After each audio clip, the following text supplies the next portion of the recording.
Welcome to Grace. My name is Cindy, and this is church. Psalm 124. If the Lord had not been on our side, let Israel say. If the Lord had not been on our side when people attacked us, they would have swallowed us alive when their anger flared against us. The flood would have engulfed us. The torrent would have swept over us. The raging waters would have swept us away. Praise be to the Lord, who has not let us be torn by their teeth. We have escaped like a bird from the fowler's snare. The snare has been broken, and we have escaped. Our help is in the name of the Lord, the maker of heaven and earth.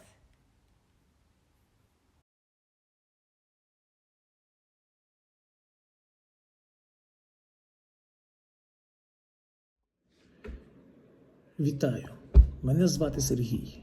І сьогодні у своєму зверненні Hello, my name is Serhii, and today in my address, first of all, I would like to mention Psalms 123, Psalms 124 in the English Bible, and to draw our attention, or better to say remind us, of one simple and extremely influential truth, which is that on the one hand, man is doomed to himself through constant losses and failures, but the presence of God can turn the whole world around, and to secure human success for the sake of exalting and glorifying the name of the Lord.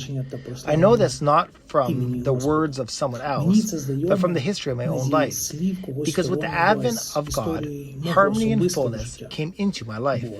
I began to live something more than searching for pleasure, and everything around me became full of meaning and God's loveliness. And that's definitely one of the sweetest things that happens to anyone who turns to Christ. And that's what has been happening to me too. As I said, my name is Serhii. I'm from the Ukraine.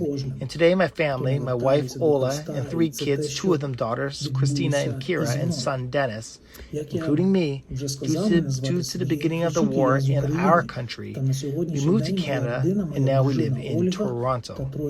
We are a pastoral family and have been in this ministry since 2004.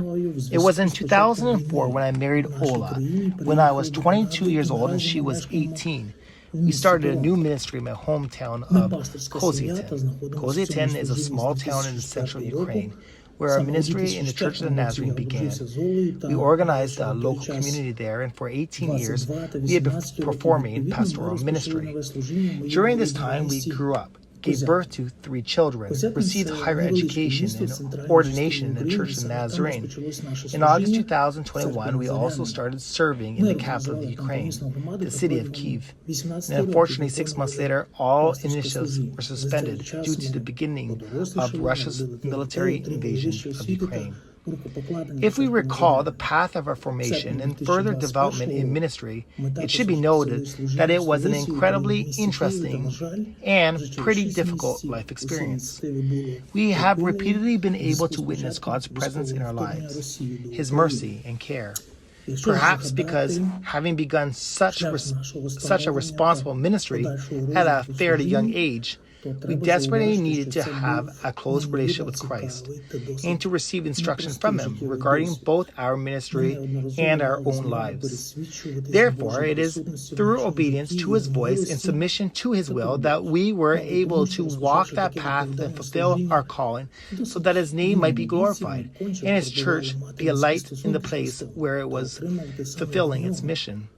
And now, in my opinion, we have quite good results, despite the fact that there is always room for improvement. But during our ministry, we have done a fairly good job. We have worked in many areas, organized many projects, and implemented a large number of ideas that have influenced and continue to influence people's lives, testify to Christ, and stimulate people to repentance and salvation. We have always paid special attention to children and to adolescents, as we believe that education is better than re-education.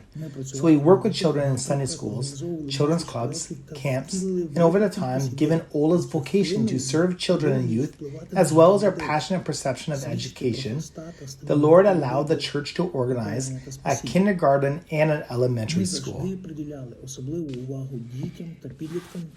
However, our service to children was not limited only to the borders of our city. We worked in different places as well, where we could serve children: rural schools, boarding schools, social homes for mothers with children, various state institutions, etc. We helped children with special needs and obvious limitations in life, as it required our deep conviction of the importance of mercy manifestations for the power of preaching the gospel.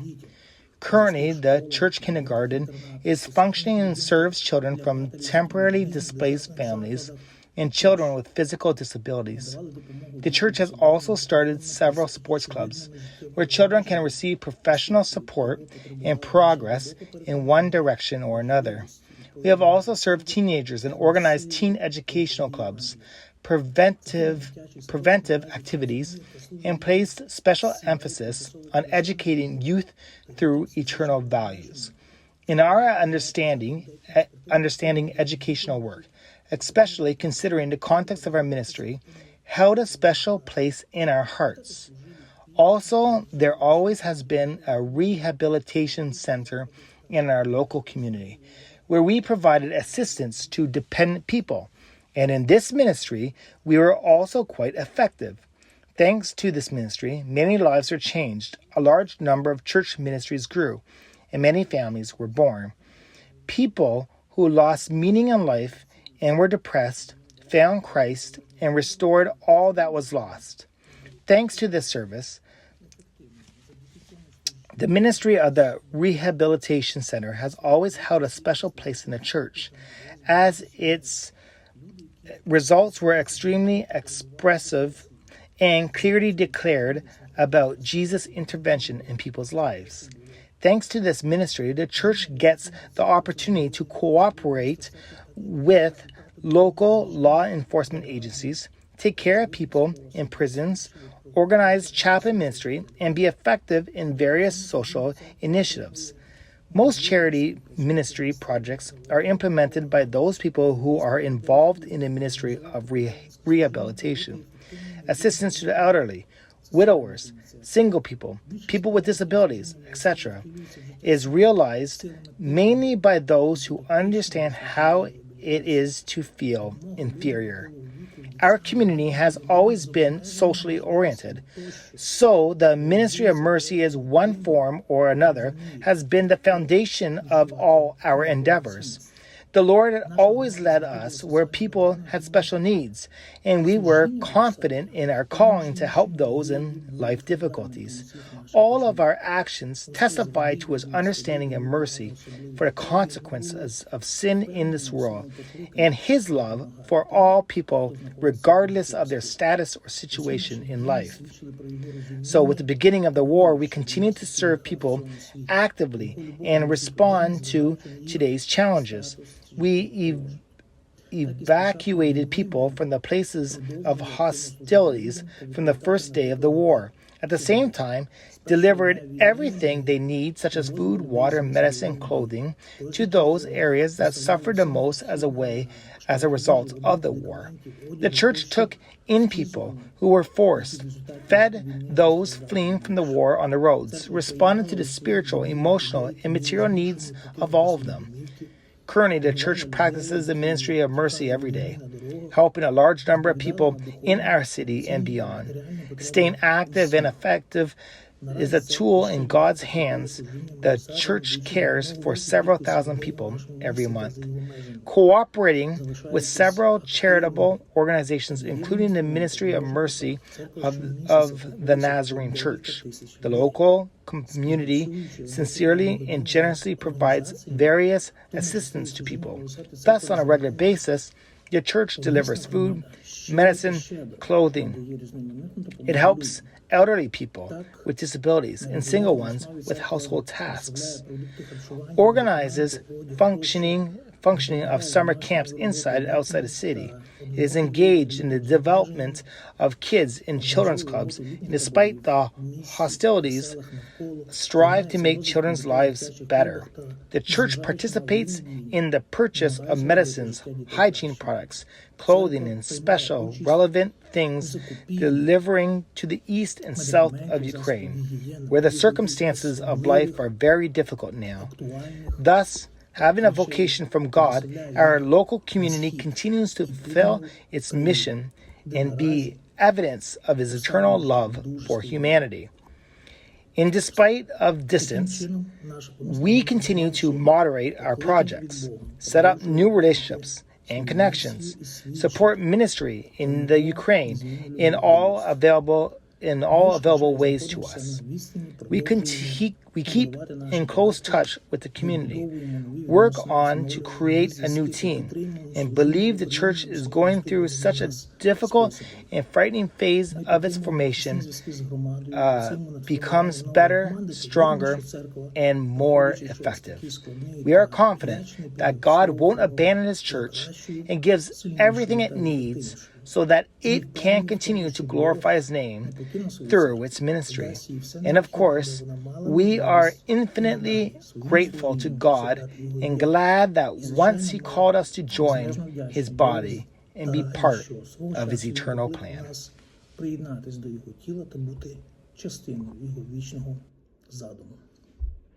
This is your story.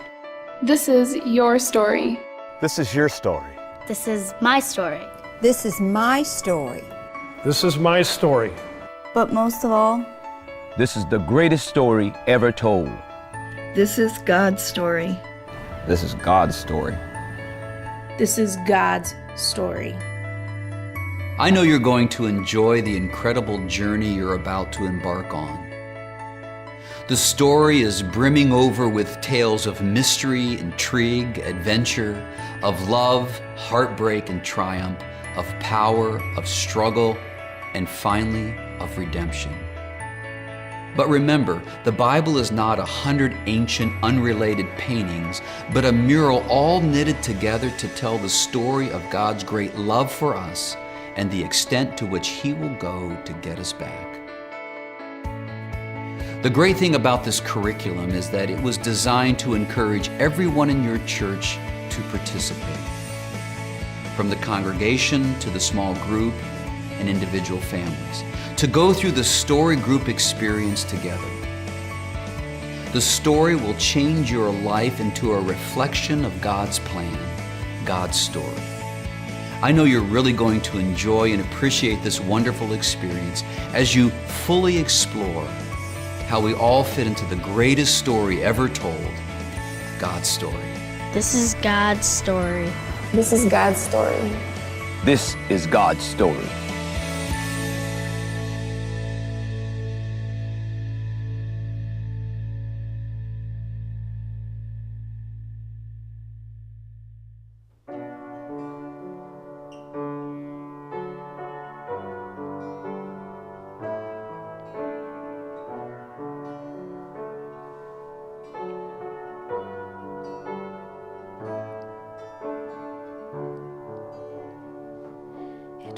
My cross you bore, so I could live in the freedom you died for. And now my life is yours, and I will sing of your goodness forevermore. Worthy is your name, Jesus. You deserve the praise. Worthy is your name. Worthy is your name, Jesus.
as your glory fills this place. You alone deserve our praise. You're the name above all names. Be exalted now in the heavens as your glory